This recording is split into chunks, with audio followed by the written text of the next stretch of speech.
I just want to come in here and talk about the politics of this issue briefly. So the challenge for the people who oppose Kinder Morgan and oppose pipelines in general, and essentially want to see, at the very minimum, the activity in Alberta's oil sands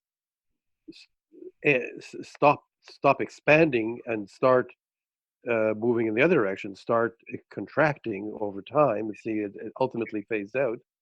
Then they have to answer the other side's arguments and questions, and I think there obviously are good arguments to be made.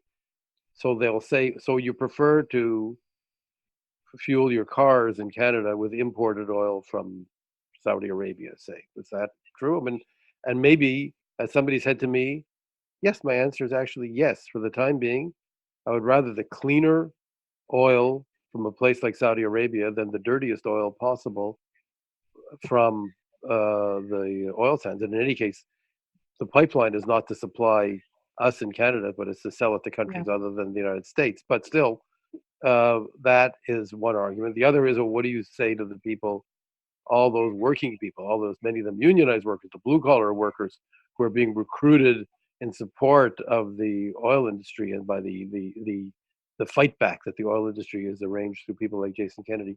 What concretely, when you talk about a just transition, do you mean, and where is there going to be work for these people, and what kind of work is there going to be?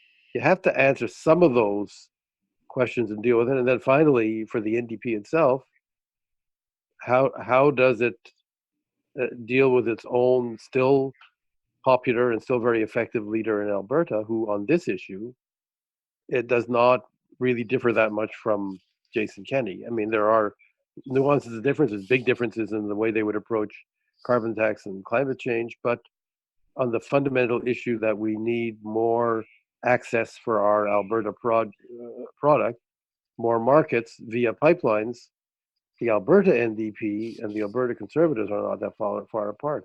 So those are challenges for the NDP, I think. Well, Karl, that is a fascinating discussion all in of its own. I've already got some responses for you, but unfortunately, the clock is at 1:45, and so we're at the end of our time in a few seconds. So we're going to have to come back to this because you've opened up a whole new discussion that we need to get into. And we hope, well, first of all, we want to thank rabble.ca so much for hosting this webinar.